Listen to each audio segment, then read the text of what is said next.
안녕하세요, 청취자 여러분. 오늘 저희와 함께 좀 깊이 살펴볼 자료는요, 물류 및 공급망 분야의 ESG 경영에 대한 최신 분석입니다. 네, 요즘 ESG 투자가 정말 뜨거운데요. 특히 친환경 물류 기업의 가치가 어떻게 움직이는지, 물류 운송 탄소 배출량 측정 전문 기업 글렉, GLEC죠 글렉의 자료를 통해서 구체적인 숫자랑 사례 중심으로 한번 파헤쳐 보겠습니다. 네, 맞습니다. 이번 분석의 목표는 ESG가 왜 단순한 유행이 아니라 물류 기업의 생존과 성장에 직결되는지, 그리고 이게 여러분께 어떤 의미가 있는지 명확히 이해하는 데 있습니다. 네, 이 자료에서 가장 먼저 눈길을 끄는 건요. 2024년 글로벌 ESG 투자 규모가 전년 대비 무려 627% 급증했다는 겁니다. 627%요? 네, 약 35조 달러에 달하는 규모인데요. 정말 엄청나죠? 근데 더 흥미로운 지점은 이런 친환경 노력을 하는 물류 기업들의 기업 가치가 평균 85%라 상승했다는 데이터예요. 아, 85%나요? 네. 이제 ESG는 그냥 구호가 아니라 기업의 실제 가치를 움직이는 뭐랄까 강력한 동력이라는 명백한 증거라고 볼 수 있습니다. 왜 그런지 좀 더 깊숙이 들어가 보죠. 와, 627% 증가는 정말 입이 벌어지는 숫자네요. 그럼 이 막대한 투자금 중에서 구체적으로 물류 분야, 특히 ESG 관련해서는 어느 정도나 흘러 들어가고 있는 건가요? 2024년 기준으로 보면요. 물류 분야 ESG 투자 규모는 약 2,500억 달러 정도로 추산됩니다. 전체 ESG 투자의 약 0.7% 수준이지만 이게 어디에 집중되는지를 보면 방향이 꽤 뚜렷해요. 아, 네. 어떤 분야에 주로 투자가 되나요? 친환경 운송수단 개발이나 도입의 한 35%, 그리고 AI나 빅데이터 기반의 스마트 물류 시스템 구축의 25%, 폐기물을 줄이는 순환경제 모델 도입의 20%, 마지막으로 물류센터 같은 탄소 중립 인프라 구축의 한 15% 순서로 투자가 집중되고 있습니다. 투자가 집중된다는 건 알겠는데 이게 실제 기업 가치 평가에는 얼마나 큰 영향을 미치나요? 그 소위 ESG 프리미엄이라는 게 정말로 존재하는 겁니까? 네, 자료는 그걸 명확하게 보여줍니다. ESG 경영에서 좀 두각을 나타내는 물류 기업은 매출 대비 평균 8.5배의 기업 가치를 인정받아요. 8배 반이요? 네, 반면에 그렇지 않은 일반 물류 기업은 3.8배에 그치죠.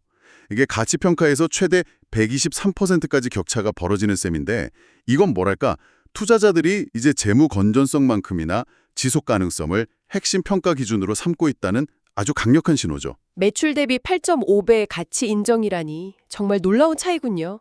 그럼 이런 가치 평가가 실제 기업 사례로 어떻게 나타나는지 보면 더 와닿을 것 같아요. 글로벌 선두주자 중에 좀 주목할 만한 곳이 있을까요? 단연 DHL 그룹을 꼽을 수 있습니다.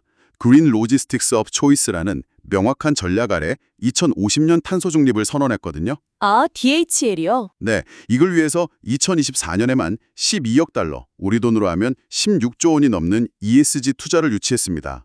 그 결과 지난 3년간 기업 가치가 152%나 뛰었고요. 전 세계 450개가 넘는 ESG 관련 펀드에 편입되는 그런 성과를 거뒀습니다. DHL 같은 글로벌 기업의 움직임은 정말 규모가 대단하네요. 이런 세계적인 흐름 속에서 우리 국내 물류 기업들은 그럼 어떻게 대응하고 있는지 이 자료에서 혹시 주목할 만한 국내 사례들도 짚어주고 있나요?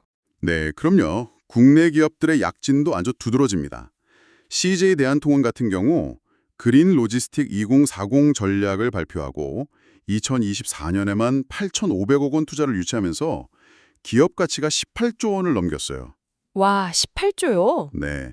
그리고 MSCI 평가, 이거 세계적인 투자정보 기관이 매기는 ESG 등급인데 여기서 A라는 아주 높은 평가를 받았죠. 롯데 글로벌 로지스는 2천억 원 규모의 그린본드 발행에 성공했고요. 또 친환경 인증을 통해서 대기업 전용 계약 15건을 따내는 등 실질적인 비즈니스 성과로 연결하고 있습니다. 그렇군요.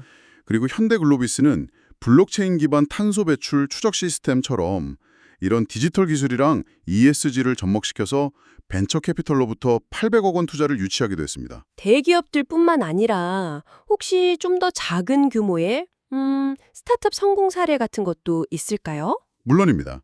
친환경 라스트 마일 배송을 전문으로 하는 A물류 스타트업 사례가 아주 인상 깊은데요. 아, 라스트 마일. 네. 전기 이륜차 중심의 배송 모델을 통해서 연간 850톤의 이산화탄소 감축 효과를 이걸 구체적인 데이터로 입증을 한 거예요. 이게 주요해서 시리즈 B 투자 유치 단계에서 ESG 전문 벤처 캐피털 3곳으로부터 150억 원을 투자받았는데 이때 인정받은 기업 가치가 매출의 16배인 8천억 원에 달했습니다. 매출의 16배요? 와. 네, 결국 중요한 건 뭐 보여주기식이 아니라 이렇게 측정 가능하고 검증된 ESG 성과를 제시하는 것. 이게 핵심이라는 거죠. 투자를 넘어서 ESG 경영이 기업의 실제 운영, 그러니까 뭐 성장이나 수익성에는 구체적으로 어떤 긍정적인 영향을 미치나요? 잠비적인 성장세에서 뚜렷한 차이를 보입니다. 지난 5년간 보면요. ESG 우수 물류기업의 연평균 성장률은 18.5%였어요. 근데 일반 물류기업은 8.2%였거든요. 거의 2배가 넘죠. 네, 2배 이상 차이 나네요. 그리고 영업이익 증가율은 그 격차가 더 커서 3배 이상 높게 나타났습니다. 고객 관계에서도 훨씬 유리해요. 신규 고객 확보율, 기존 고객 유지율, 계약 갱신율 모두 ESG 우수 기업이 월등히 높았습니다. 성장뿐 아니라 기업 운영의 안정성, 그러니까 뭐 위험 관리 측면에서도 이점이 클 것 같은데요. 그렇습니다. 자료에 따르면요. 규제 관련 리스크는 45%, 운영상의 리스크는 38%, 또 재무적 리스크는 52%, 그리고 기업 평판 관련 리스크는 무려 67%나 낮아지는 효과가 있었습니다. 67%나요? 네. 예를 들어서 비글로벌 물류기업 같은 경우는 ESG 경영을 본격 도입한 후에 3년 연속으로 규제 위반 사례가 전혀 없었고요. 연간 보험료를 25억 원이나 절감했습니다. 심지어 코로나19 팬데믹 같은 위기 상황에서도 매출이 15% 증가하는 등 뛰어난 위기 대응 능력까지 보여줬죠. 앞으로 물류 분야의 ESG는 그럼 어떤 방향으로 더 발전할 걸로 보이나요? 인공지능, AI를 활용한 운송 경로 및 탄소 배출 최적화 시스템이라든지 아니면 현실과 똑같은 가상 모델을 만들어서 시뮬레이션하는 디지털 트윈 기술, 이런 걸 기반으로 한 지속 가능한 물류 모델이 더 확산될 것으로 예상됩니다. 네네. 또 C물류그룹 사례처럼 자사뿐 아니라 협력사까지 포함한 공급망 전체, 그러니까 생태계 차원의 탄소 중립을 추진하는 움직임도 점점 더 중요해질 겁니다. 여기에 이제 EU 텍소노미 확대라든가 국내 K 텍소노미 도입 논의, 그리고 CBM, 탄소 국경 조정 제도죠, 이게. 본격 시행되는 것 같은 정책 변화가 ESG 경영을 더욱 가속화시키는 요인이 될 거고요. 정말 많은 변화가 예상되네요. 그렇다면 성공적인 ESG 경영을 위해서 청취자분들이 당장 참고할 만한 핵심 전략 같은 건 뭘까요? 자료에서는 어떤 점을 좀 강조하고 있나요? 네, 이 자료는 성공적인 ESG 경영을 위한 3단계 실행 전략을 제시하는데요. 첫째는 스콥 1, 2, 3, 그러니까 기업 활동으로 인한 직접 배출, 에너지 사용으로 인한 간접 배출, 그리고 협력사 등을 포함한 공급망 전체에서 발생하는 기타 간접 배출까지 이 모든 영역의 탄소 배출량을 정확히 측정하는 겁니다. 그리고 그걸 바탕으로 구체적이고 정량적인 감축 목표를 설정하는 것이죠. 측정과 목표 설정이 먼저군요. 네, 둘째는 ESG 전담 부서를 만들거나 데이터 관리 시스템을 구축하는 등 필요한 내부 인프라를 갖추고 외부 전문기관을 통해 그 성과를 검증받는 단계입니다.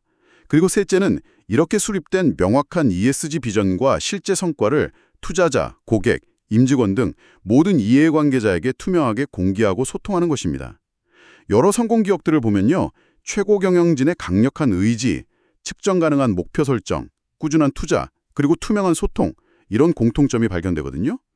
여러분의 회사에서는 현재 어떤 노력들을 하고 계신가요? 자, 오늘 분석을 정리해보면 물류산업에서 ESG는 이제 뭐랄까 더 이상 하면 좋은 일이 아니라 기업의 생존과 성장을 위한 필수 전략이자 핵심 경쟁력이라는 게 분명해 보입니다. 핵심은 역시 측정 가능하고 진정성 있는 노력이 결국 실질적인 투자 유치나 성장 촉진, 그리고 리스크 관리로 이어진다는 거겠죠? 맞습니다. 마지막으로 한 가지 더 좀 생각해 볼 질문을 던져드리고 싶은데요. 이 자료에서도 계속 강조된 것처럼 ESG 경영 선봉의 열쇠는 바로 진정성에 있거든요. 아, 진정성. 네. 단순히 규제를 맞추거나 보고서를 만들기 위한 활동을 넘어서 어떻게 하면 이 지속 가능성의 가치를 기업의 핵심 운영 방식 그리고 조직 문화 속에 깊이 뿌리내리게 할 수 있을까? 이것이 바로 경쟁사와 차별화되고 장기적인 성공을 이끌어낼 근본적인 고민이 아닐까 싶습니다. 오늘 나눈 이야기들이 여러분 각자의 상황에서 어떤 의미를 갖는지 한번 되짚어 보시는 것도 좋겠습니다.